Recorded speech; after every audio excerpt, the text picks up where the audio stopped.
Macam-macam bisikan. Asy Syekh Abdul Qadir Al-Jailani radhiyallahu anhu di dalam kitabnya Al-Gunyah, 1/101, menyebutkan, di dalam hati manusia terdapat dua ajakan. Pertama, ajakan malaikat. Ajakan malaikat itu mengajak kepada kebaikan dan membenarkan kepada yang benar, hak, dan kedua, ajakan musuh. Ajakan musuh itu mengajak kepada kejahatan, mengingkari kebenaran dan melarang kepada kebajikan. Yang demikian telah diriwayatkan oleh Abdullah bin Mas'ud radhiyallahu anhu.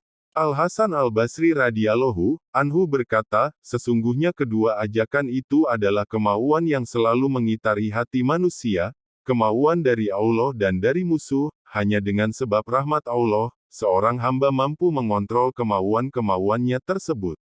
Oleh karena itu, apa-apa yang datang dari Allah hendaknya dipegang oleh manusia dengan erat-erat dan apa yang datang dari musuh, dilawannya kuat-kuat. Mujahid radhiyallahu anhu berkata, firman Allah subhanahu wa ta'ala. Dari kejahatan bisikan setan yang biasa bersembunyi. Quran Surat An-Nas 114/4. Bisikan itu mencengkram hati manusia. Apabila manusia berzikir kepada Allah, maka setan itu akan melepaskan cengkramannya, namun apabila manusia kembali lupa, maka setan itu akan kembali mencengkram hatinya. Muqatil radhiyallahu anhu berkata, dia adalah setan yang berbentuk babi hutan yang mulutnya selalu menempel di hati manusia, dia masuk melalui jalan darah untuk menguasai manusia lewat hatinya. Apabila manusia melupakan Allah Ta'ala, dia menguasai hatinya, dan apabila manusia sedang berzikir kepada Allah, dia melepaskan dan keluar dari jasad manusia itu. Asy Syekh Abdul Qadir Al-Jailani radhiyallahu anhu berkata, bahwa di dalam hati ada 6 bisikan khotir. 1. Bisikan nafsu syahwat. 2. Bisikan setan. 3. Bisikan ruh. 4. Bisikan malaikat. 5. Bisikan akal. Dan 6. Bisikan keyakinan.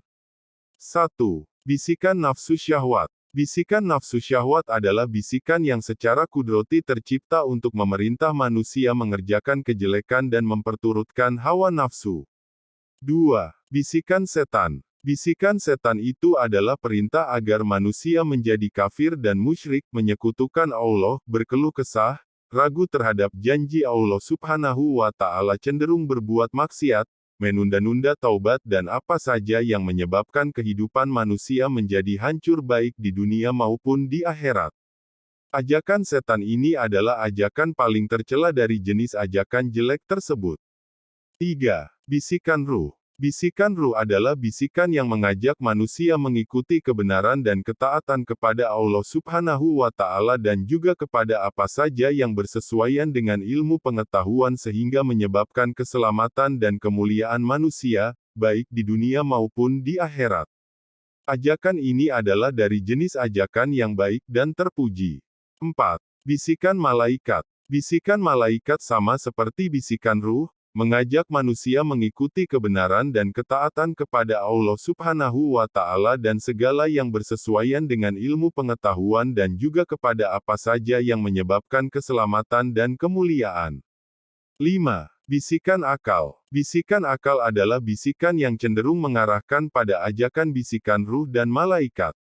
Dengan bisikan akal tersebut, sekali waktu manusia mengikuti nafsu dan setan, maka manusia terjerumus kepada perbuatan maksiat dan mendapatkan dosa. Sekali waktu manusia mengikuti bisikan ruh dan malaikat, maka manusia beramal soleh dan mendapatkan pahala. Itulah hikmah yang dikehendaki Allah subhanahu wa ta'ala terhadap kehidupan manusia. Dengan akalnya, supaya manusia mempunyai kebebasan untuk memilih jalan hidup yang dikehendaki, namun kemudian manusia juga harus mampu mempertanggungjawabkan atas kesalahan dan kejahatan dengan siksa dan neraka dan menerima balasan dari amal soleh dengan pahala dan surga. 6. Bisikan keyakinan. Bisikan yakin adalah nur iman dan buah ilmu dan amal yang datangnya dari Allah SWT dan dipilihkan oleh Allah subhanahu wa ta'ala. Ia diberikan khusus hanya kepada para kekasihnya dari para nabi, as-syidik, as-syuhada, dan para wali-walinya.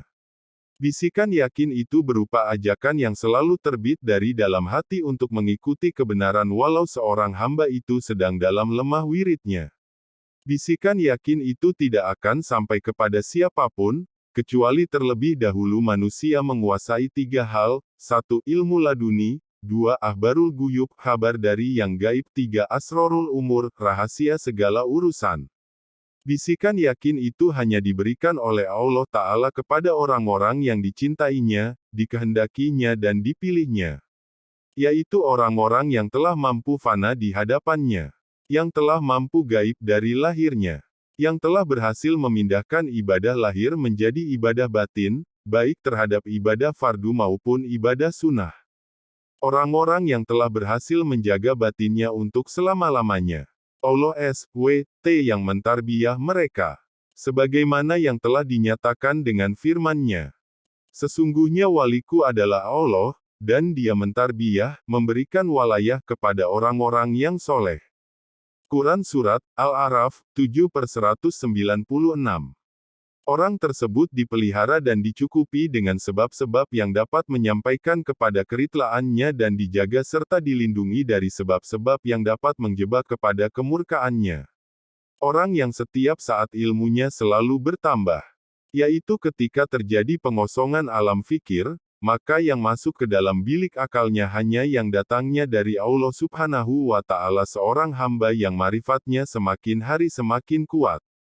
Nurnya semakin memancar. Orang yang selalu dekat dengan yang dicintainya dan yang disembahnya. Dia berada di dalam kenikmatan yang tiada henti. Di dalam kesenangan yang tiada putus dan kebahagiaan tiada habis. Surga baginya adalah apa yang ada di dalam hatinya. Ketika ketetapan ajal kematiannya tiba, disebabkan karena masa baktinya di dunia fana telah purna, maka untuk dipindahkan ke dunia bako, mereka akan diberangkatkan dengan sebaik-baik perjalanan. Seperti perjalanan seorang pengantin dari kamar yang sempit ke rumah yang luas. Dari kehinaan kepada kemuliaan. Dunia baginya adalah surga dan akhirat adalah cita-cita. Selama-lamanya mereka akan memandang wajahnya yang mulia, secara langsung tanpa penghalang yang merintangi. Allah Subhanahu wa Ta'ala menegaskan hal tersebut dengan firman-Nya. Sesungguhnya orang-orang yang bertakwa itu, berada di taman-taman dan sungai-sungai, di tempat yang disenangi di sisi Tuhannya yang Maha Kuasa. Quran Surat Al-Qamar 54/54. Dan firman Allah Subhanahu wa Ta'ala. Bagi orang-orang yang berbuat baik, ada pahala yang terbaik dan tambahan. Qs. Yunus 10/26. Firman Allah SWT di atas, ahsanu, artinya berbuat baik dengan mentaati Allah Subhanahu wa Ta'ala dan Rasul-Nya, serta selalu mensucikan hatinya dengan meninggalkan amal ibadah yang selain untuknya. Allah Subhanahu wa Ta'ala akan membalasnya di akhirat dengan surga dan kemuliaan. Diberi kenikmatan dan keselamatan, ditambahi dengan pemberian yang abadi, yaitu selama-lamanya memandang kepada wajahnya yang mulia. Nafsu dan ruh, adalah dua tempat bagi setan dan malaikat. Keadaannya seperti pesawat penerima yang setiap saat siap menerima signal yang dipancarkan oleh dua makhluk tersebut. Malaikat menyampaikan dorongan ketakwaan di dalam ruh dan setan menyampaikan ajakan kefujuran di dalam nafsu. Oleh karena itu, nafsu selalu mengajak hati manusia untuk melaksanakan perbuatan-perbuatan fujur. Di antara keduanya ada akal dan hawa. Dengan keduanya supaya terjadi proses hikmah dari rahasia kehendak dan keputusan Allah yang azaliyah. Yaitu supaya ada pertolongan bagi manusia untuk berbuat kebaikan dan dorongan untuk berbuat kejelekan. Kemudian akal menjalankan fungsinya, memilih menindaklanjuti pertolongan dan menghindari ajakan kejelekan, dengan itu supaya tidak terbuka peluang bagi hawa untuk menindaklanjuti kehendak nafsu dan setan. Sedangkan di dalam hati ada dua pancaran nur, nur ilmu dan nur iman, itulah yang dinamakan yakin. Kesemuanya indera tersebut merupakan alat-alat atau anggota masyarakat hati.